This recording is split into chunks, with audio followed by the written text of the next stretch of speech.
Welcome back, everybody. What better way to continue our coverage of the Falcons hiring Kevin Stefanski as their 20th head coach than bringing in the people that covered him in his first head coaching stop with the Cleveland Browns. It's my friend Chris Rankel. Chris, it's so good to see you from our sister station, WKYC. He's a sports anchor over there, does a great job. Appreciate you taking a little bit of time to talk about Kevin.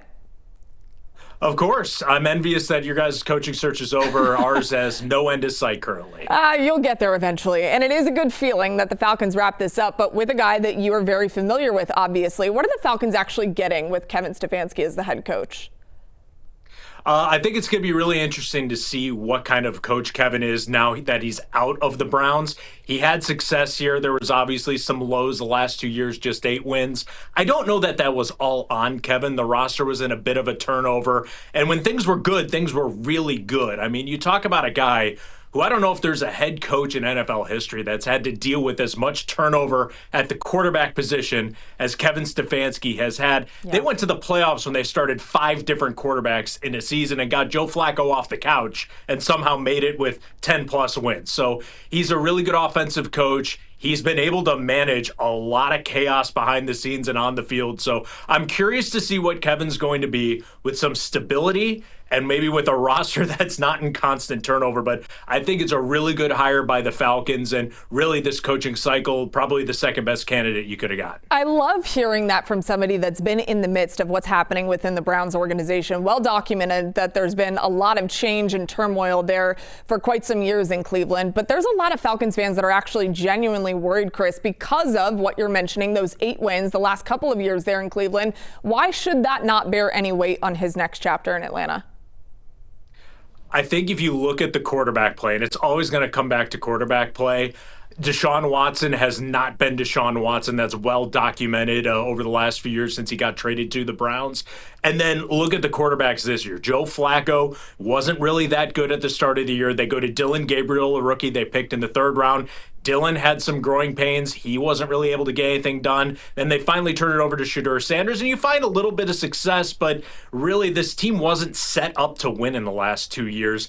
Their offense was historically bad. They couldn't score over double digits very consistently. Their receivers, you got some big names on there like Jerry Jeudy. I think Jerry Jeudy was top of the league in drops. He couldn't catch anything. Their running backs were banged up. The offensive line was banged up. It's one of those situations where you can look at Kevin and go, all right, 8 wins in 2 years, why? And it's pretty clear why right off the top. That being said, this is a team that left a lot on the field, and if the offense was just okay, that defense under Jim Schwartz has been so good. And I think that's why the Browns had to make the change that they did, was because there was so much budding frustration of the defense being towards the top of the NFL, and the offense just kind of couldn't get it together. And at the end of the day, a change had to be made, and I think it's going to work out for the Falcons in the long run. Seems like there's a lot of things that were disjointed on the offensive side of the ball, but that's not to say it can't work here. Let's stick offensively. Stefanski seems to be actually pretty aligned with the new president of football here in Atlanta, Matt Ryan, who knows a thing or two about playing quarterback. His line of thinking offensively, it's wide zone, it's play action oriented. We haven't seen a lot of that in Atlanta here in the last couple of years, of course.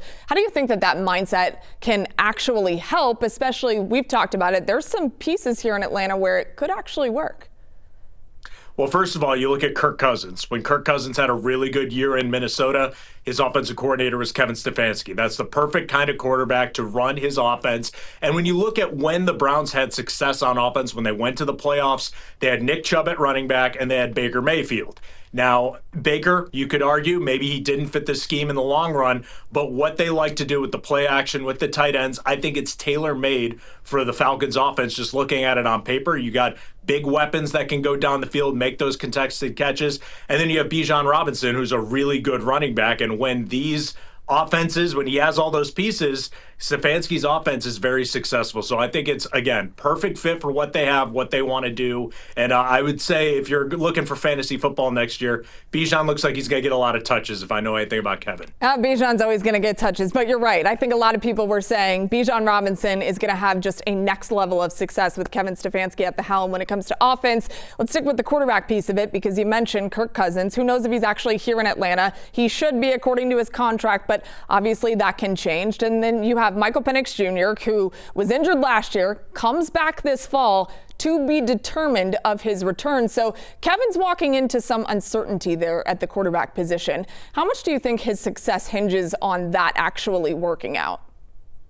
Well, it's the NFL. It always hinges on if you don't have a quarterback, you don't really have a chance.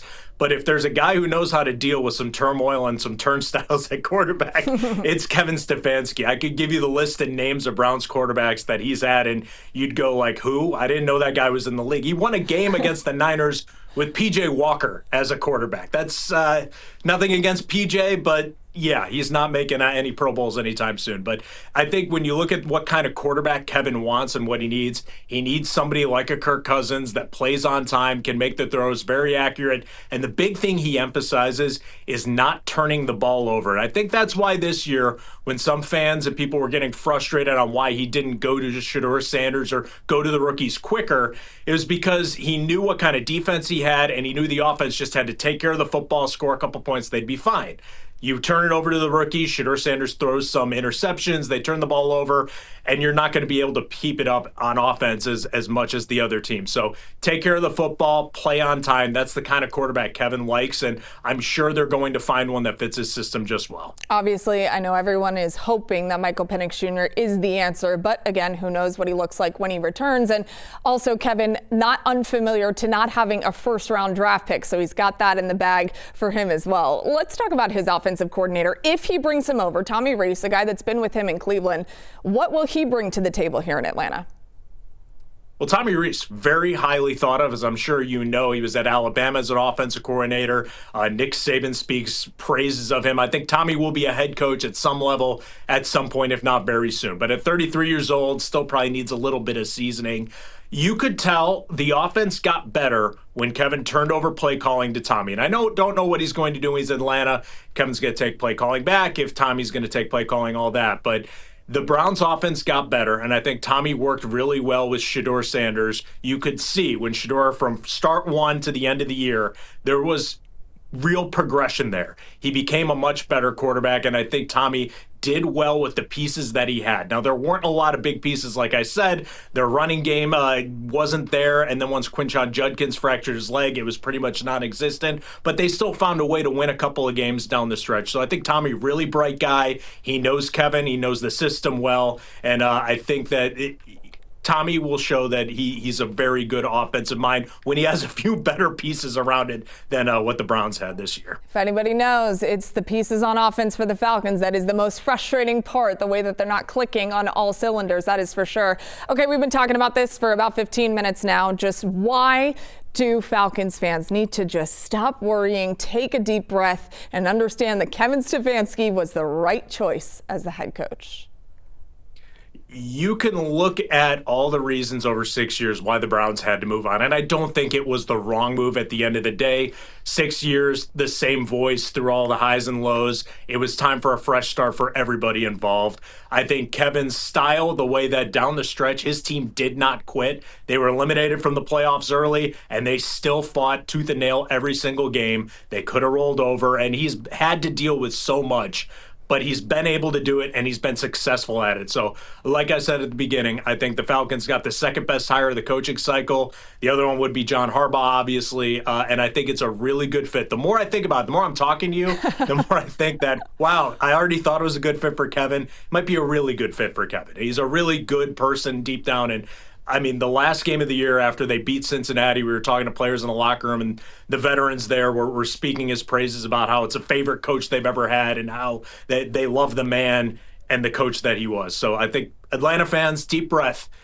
It might all just work out. You know, you sparked my interest here because I know that fans don't want to hear if someone's a good person or not. That doesn't matter. It's the wins and losses at the end of the day. This is the National Football League. But tell us about Kevin as a person, because there are a lot of people here in Atlanta that don't know too much about him aside from what he's done in Cleveland when it comes to the X's and O's. What's he like? You're going to get sick of the press conferences a little bit. He's a very buttoned up, tight guy. He's not going to give you too much. I think that's by design. He doesn't want any bulletin board material out there. But yeah. I just keep thinking back to the press conference that we had when the Browns announced that they had to let him go. And Jimmy Haslam, the owner, just kept going, this was a a very difficult decision because of who Kevin is as a person, and just kept going on how much he meant to the organization, how much he meant to the people in the building. And then Andrew Berry, the general manager, comes out and tells a story about how Andrew had to call his kids the day before and say, hey, I just want to let you know we might have to let go of Kevin. And I guess Kevin had a relationship and would play with the kids when they're at the facility. And Andrew Berry's daughter said something along the lines of, was he still going to come over and play with us sometime? So he's just behind the scenes as a person. I have not heard a single person say a bad word about Kevin Stefanski. Again, the person, obviously the coach, there's a lot of different things, like you said. In the NFL, it's wins and losses, and at the end of the day, 8 wins didn't get it done in 2 years. Well, Chris, I appreciate you so much. Thanks for all your great coverage. And Falcons fans should be hopeful. A new coach is here, the 20th in the franchise's history. He's been through some adversity, and a fresh start is always a good thing for everybody. Chris, thank you.